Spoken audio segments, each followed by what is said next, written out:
Um, good afternoon, everyone, and thank you, Jess, for inviting me to come along and speak today about the support we can provide your school. So my name is Apple. I'm an active travel officer. I sit within the Safer Active Travel team, which is always a bit of a mouthful. And within the team, we have our road safety education, school crossing patrol, and our bikeability team. So that's us in a nutshell. Um, I'm not going to go through this just because Jenny did a great sort of summary of all the benefits of active travel. So thank you so much. I do just want to touch upon a bit of research that Living Streets did a few years back, where they surveyed sort of, I think, around 230,000 parents across Midlands and East of England. And actually, whilst we have a high proportion of pupils or parents that drive their children to school, the vast majority of parents actually don't want to do that. They found that more than sort of 8 in 10, so I think around 84% actually don't want to drive their children to school for various reasons.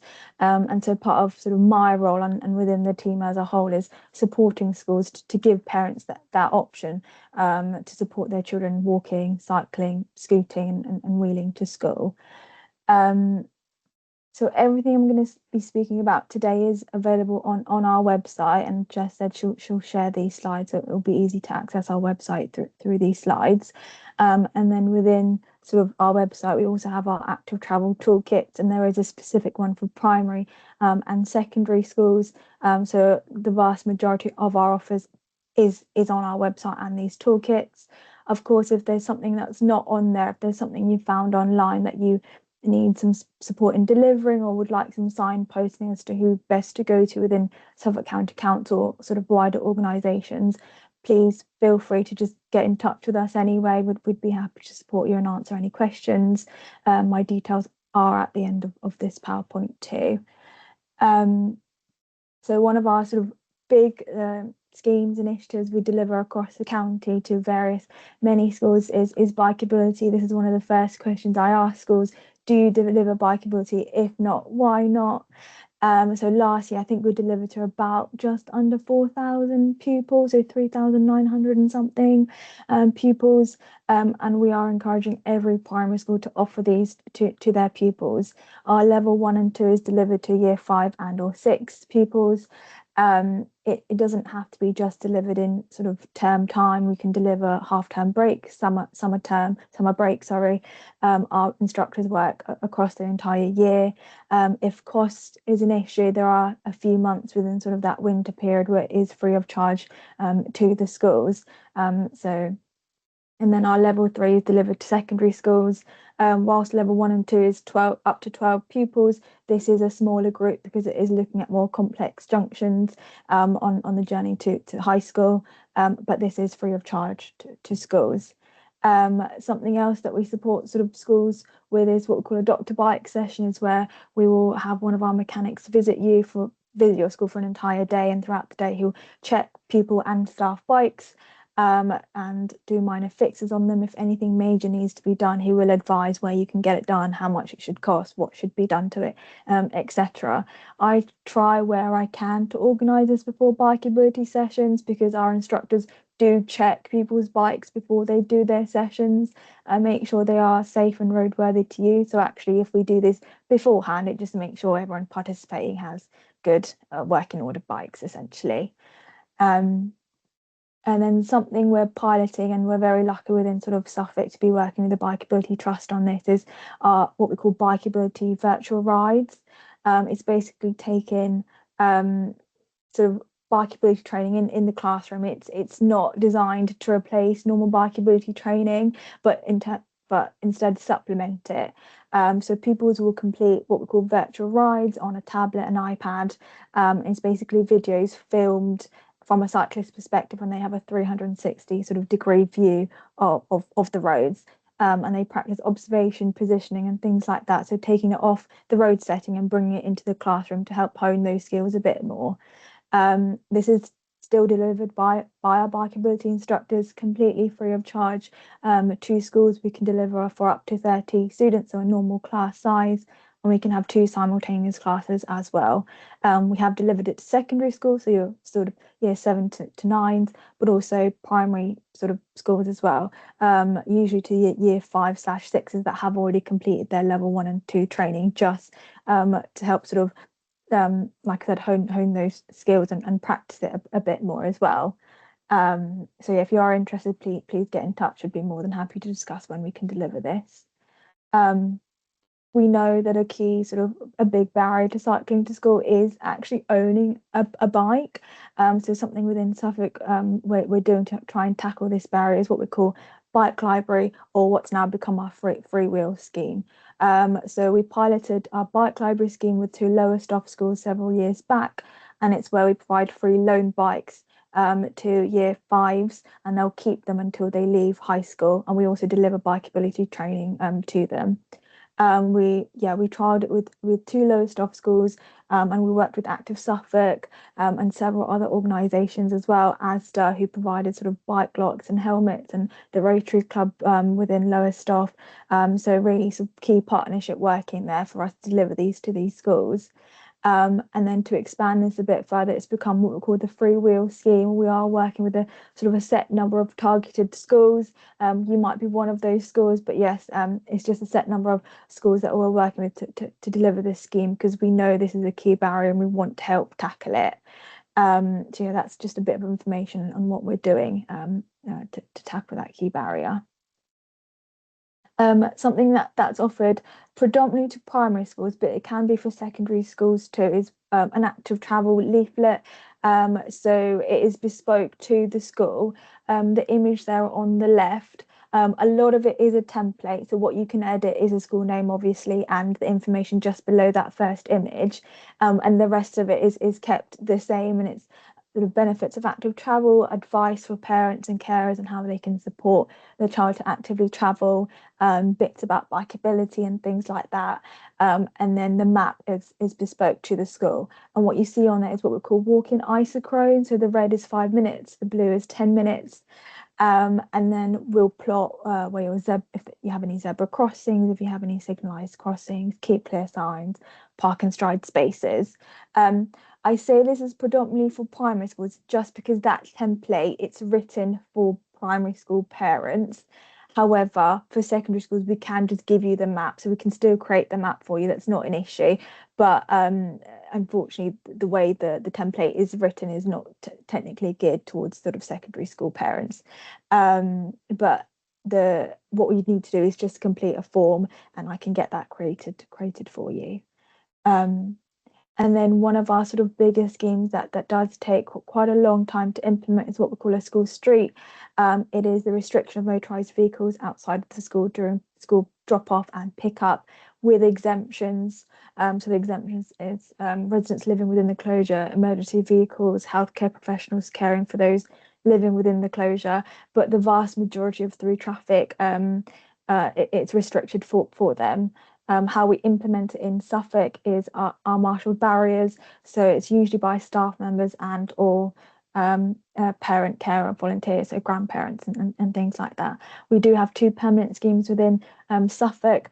Hopefully we will be joined by the head teacher from Ranelagh Primary School, which will speak about more about their experience of implementing it and delivering the scheme. So yeah, Ranelagh Primary School was implemented sort of just over 2 years ago now, so yes, January 2024, and has been received very positively by the community. The vast majority of parents sort of supported the scheme. Pupils felt safer. Air quality monitoring sort of comparing before and after revealed that it did reduce particulate matter. So yeah, the impact it has had on the school is quite staggering. The next slide will show images, hopefully. So this is a before and after of what the school, sort of the street outside the school used to look like. If you don't know where the school is, it's sort of by the London Road junction, and it's a very busy area, and people were using this road to cut through to avoid those traffic lights. So a lot of congestion, but now putting that school street in place, it's really transformed the space, where So both ends used to have marshaled barriers. Now we've installed permanent bollards on one side, so it's now no through traffic at all times. And I just want to touch upon, I think, one of the quotes there where it says, um, someone was told anecdotally that a child was using the inhaler once a day compared to multiple times a day. So the impact it has had on these pupils is staggering. We've had feedback from parents saying, I feel safer with my child going to school now. And as a result of that, they do have a school crossing patrol because they do have a park and stride just across the road from them. So it's again supporting them on their journey to school. So that was our first ever school street.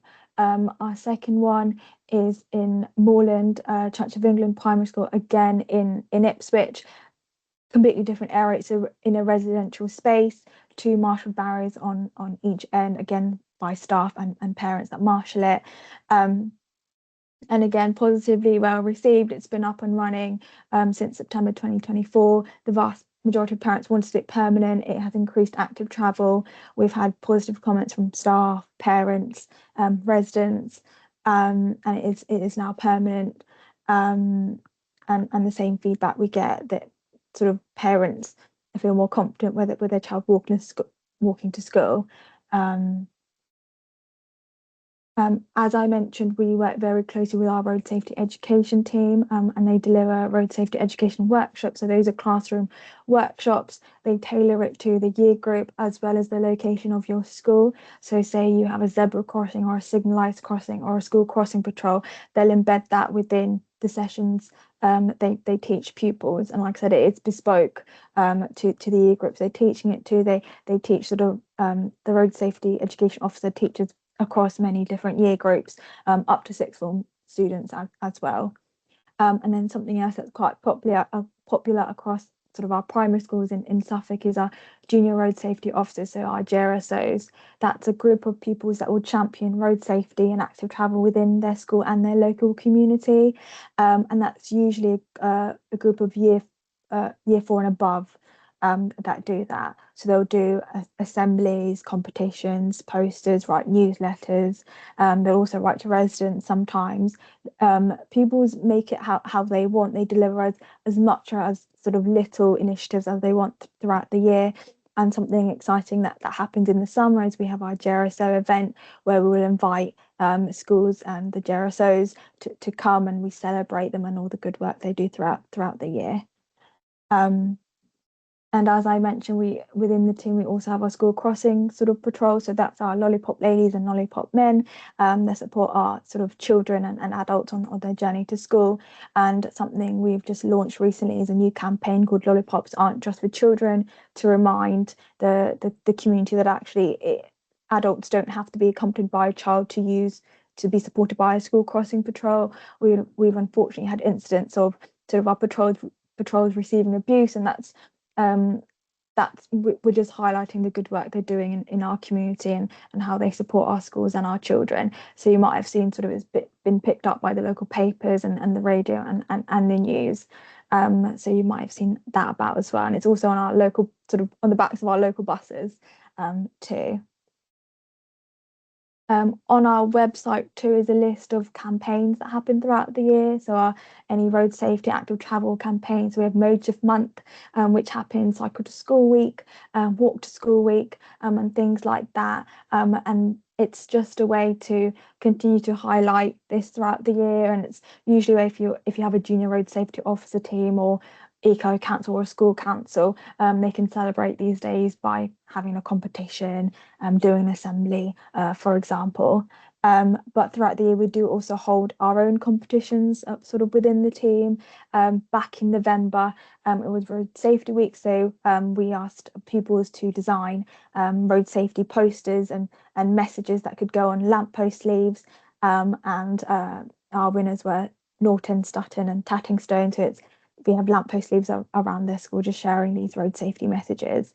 And next week, something that's happening, hosted by the Walk, Wheel and Cycle Trust, is the big Walk and Wheel. So it's a 10-day active travel schools challenge, where schools will sort of log their active travel rates. So anyone walking, cycling, wheeling to school and things like that. And then within the team, we are hosting a competition. We're hosting 2 competitions where schools can win scooters, as well as funding to go towards any Act of Travel initiative, campaign or equipment that they want to purchase. Again, there's a link on there if you want more information and how to get involved. And then lastly, I want to touch upon sort of what Jenny has been speaking about, and how our schools within Suffolk have been implementing the Motive schemes and initiatives. So as Jenny mentioned, Motive Stars is a platform we use in Suffolk and encourage our primary, secondary schools to write their school travel plans. We have various schools across different accreditation levels. I sort of can help support schools write their school travel plans. I'm more than happy that once you sign up, we can do a Teams meeting. I can go through the platform with you. We can go through your specific travel sort of issues that you experience, and then we can look through the toolkit and see what we can implement within your school to support you with that. Ranelagh in the middle there was actually our local authority school of the year, either last year or the year before, and they were invited to the regional sort of award, the online awards, which was really exciting to see as well. And then I just want to show sort of the initiatives that can go on your school travel plan. So we have Walk to School Week, we have the Dr. Bike that could go on there if you deliver bikeability, as well, the road safety and active travel and motorsport on there. So yeah, I just wanted to highlight all the great things that could go on your Motive Stars school travel plan, because the likelihood is you're probably delivering some of these already, and so you're already at a good sort of starting point to start getting your accreditation. And then ATI, so the Active Travel Inspectors, which Jenny talked about for primary schools. This has been delivered by some of our primary schools in Suffolk, and one way one school has done it is they've broken down each category, and they've delivered one each week.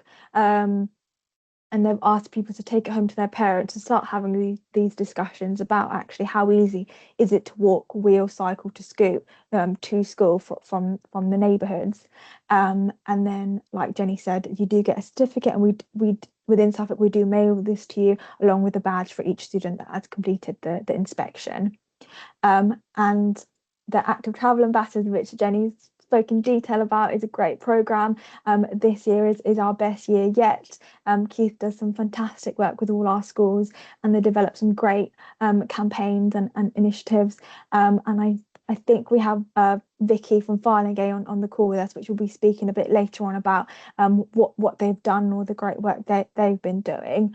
I just wanted to show some of the pictures. So on the left there is Farlingay's campaign, which they sort of did bike refurbishment, a Dr. Bike, which, like I said, Vicky will speak about as well. We had Bungie do, I think they involved their staff as well. So staff members that were cycle sharing, car sharing, who cycled to work, who walked to work, and they won sort of sustainable prizes as well. And they got a year 7 forms to do a competition as to who could do the most laps around the field. So some great work. And yes, we have our campaign junction on Friday, where we'll be hearing what the schools have come up with this year for their campaign, and for them to bid for some funding. And then lastly, I do release a termly school newsletter, which all of sort of everything goes into. So any good news stories, upcoming competitions, campaigns that are coming up, how you can get involved, etc. So if you want to sign up, there is also a link there too. And these are my contact details as well. So yeah, that was a bit of a whistle stop tour on everything we offer. I do apologize if that was quite quick, but if you want to get involved with any of these, or you want to sort of to have a more in-depth conversation, please feel free to get in touch. More than happy to have a Teams meeting, and we can chat through everything.